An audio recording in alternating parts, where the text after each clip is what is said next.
اس جان نثاروں کے چھوٹے سے گروپ کے لیے ہمیں 2 دعائیں کرنی ہیں۔ تو پہلی دعا ہم نے یہ مانگنی ہے، اے اللہ ان میں سے کسی پہ آنچ نہ آئے، یہ پہنچے غزہ میں، داخل کر ان کو، تیرے ارادے سے ہو سکتا ہے، تو چاہے تو سب ہو سکتا ہے۔ دوسری دعا یہ مانگنی ہے کہ یا اللہ ان میں سے جو 60% غیر مسلم ہے نا، یا اللہ ان سب کے دلوں میں ایمان کی شمع جلا دے۔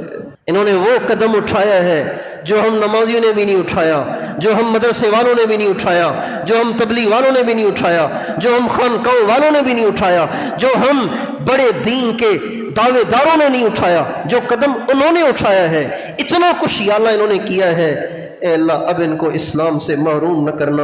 ایک تیری فاحشہ بندی نے کتے کو پانی پلا دیا تھا، تو نے اس کو بخشش دے دی تھی، یہ تو تیرے مسجد اقصیٰ کے پہرے داروں اور بیت المقدس کے محافظوں اور مظلومین تک پہنچنے کے لیے، ان تک دوائیاں اور روٹی اور ان تک امداد کا سامان پہنچانے کے لیے اپنے سر سے کفن باندھ کے چلیں۔ اس نے تو اپنا جوتا اتارا تھا، فاحشہ نے تو جان کی بازی تو نہیں لگائی تھی، کنویں میں خود تو نہیں اتر گئی تھی، چھلانگ تو نہیں مار دی تھی، اس نے تو جوتا اتارا تھا۔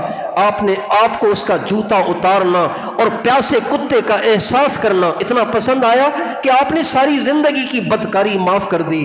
یا اللہ آپ ان کے اتنے بڑے قدم سے راضی ہو کر ان کے بھی پچھلے کفر اور شرک کو معاف کر کے ان کے دلوں میں اسلام کی شمع جلا دے۔ یہ 2 دعائیں مانگنی اور رو رو کے مانگنی ہے۔ اور تیسرا کام کرنا ہے، وہ یہ کرنا ہے کہ روزانہ صبح اور شام 3 دفعہ آخری 3 کل اور 3 دفعہ آیت الکرسی اس نیت سے پڑھیں، یا اللہ تیرے نبی نے فرمایا آیت الکرسی پڑھنے والے کی حفاظت ہوگی۔ تیرے نبی نے فرمایا جس نے آخری 3 کل صبح شام 3 دفعہ پڑھے، یہ 3 کل اس کے لیے کافی ہیں۔